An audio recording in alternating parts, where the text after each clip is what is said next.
गीता की आंखों में खुशी के आंसू थे और गला भावातिरेक में रुंधा हुआ था। फोन पर लगातार बधाइयों का तांता बंधा हुआ था और वह भीगी आंखों से दीवार पर लगी पति की तस्वीर के सामने खड़ी थी। देख लो, तुम्हारे बेटे ने तुम्हारे सपने को किन ऊंचाइयों तक पहुंचा दिया है। आज जब चारों तरफ से बधाइयों के संदेशे आ रहे थे, तो बेटे के लिए गर्व होने के साथ साथ गीता का मन इस समाज की दोहरी मानसिकता पर हंस भी रहा था। वाकई यहाँ पर चढ़ते सूरज को सब सलाम करते हैं, डूबते को तो कोई भी नहीं पूछता। आज भी उसके कानों में अपनी देवरानी के शब्द गूंज रहे थे, पता नहीं कैसी माँ है। पति तो पहले ही जा चुका है, अब इकलौते बेटे को भी खतरे में डाल रही है। अंदर से शायद डर होगा कि जेठानी अकेली होगी तो उन्हें न संभालना पड़े। पति की मृत्यु के साल भर बाद ही जब बेटे का एनडीए में चयन हुआ था, तो गीता स्वयं भी बहुत पशोपेश में थी। इस परीक्षा में सफलता बहुत बड़ी उपलब्धि थी बेटे के लिए। बेटे को देश सेवा में भेजने का विचार जहां उसे गौरवान्वित कर रहा था, वहीं फिर से कोई अनिष्ट ना हो, इस सोच ने उसे भी बहुत डराया था। परंतु बेटे की इच्छा के सामने उसने अपनी पशोपेश को जाहिर नहीं होने दिया था। पहले ही बेटा उसे बहुत बार समझा चुका था, पर माँ का दिल बार बार हिल ही जाता था।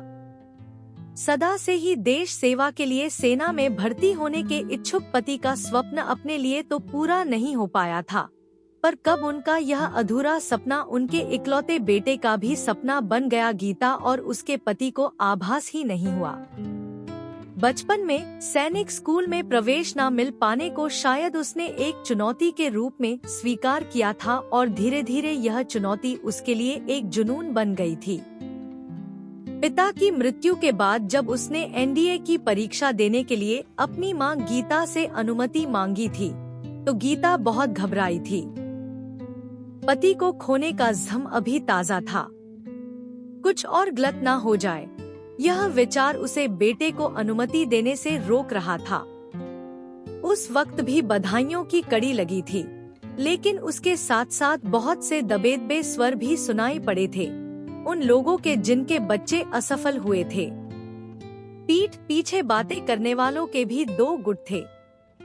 एक गुट को स्वर्गवासी पति के बेटे से बहुत सहानुभूति थी, जिसकी माँ उसे जबरदस्ती पिता का सपना पूरा करने के लिए सेना में धकेल रही थी, और दूसरे गुट को यह परेशानी थी कि पति तो चला गया, अब बेटे को भी भेज रही है, स्वच्छंद रहना चाहती होगी। कई उंगलियां गीता के चरित्र पर भी उठ गई थी। सब चीजों को नजरअंदाज करके बेटे की खुशी के लिए गीता ने बेटे को भेज दिया और स्वयं अपनी शिक्षिका की नौकरी में व्यस्त हो गई। लगभग 4.5 साल बाद जब बेटे ने अपनी वायु सेना की ट्रेनिंग पूरी की और पासिंग आउट परेड में पूरी वर्दी पहनकर मां को सैल्यूट मारा, तो गीता का सिर फख्र से ऊंचा हो गया था। वर्दी में सजे बेटे के पीछे स्वर्गवासी पति की आशीर्वाद देती हुई परछाई दिखाई दे रही थी। बीते वर्षों में सुनी हुई सारी कड़वी बातें और अपने ऊपर लगे सारे आक्षेप उस एक पल के सामने फीके पड़ गए थे, जहां स्वयं की नियुक्ति हुई बेटा गीता को अपने साथ ले गया। बस माँ, बहुत अकेला रह लिया आपने, नौकरी छोड़ो और मेरे साथ चलो। गीता भी पूरे मान के साथ बेटे की दुनिया बसाने चल पड़ी। समय के साथ साथ बेटे का घर परिवार भी बसा और वायु सेना में भी सीढ़ी दर सीढ़ी ऊपर चढ़ता गया, पर माँ के सम्मान में ना तो कभी बेटे ने और ना ही कभी बहू ने अंतर आने दिया। आज सुबह ही इस घोषणा के साथ कि इस बार गणतंत्र दिवस पर होने वाली परेड में वायु सेना के शक्ति प्रदर्शन के लिए जो जहाज उड़ाए जाएंगे, उनमें से एक पायलट गीता का बेटा भी होगा। गीता को सम्मान के सबसे ऊंचे सिंहासन पर बैठाने के लिए पर्याप्त था।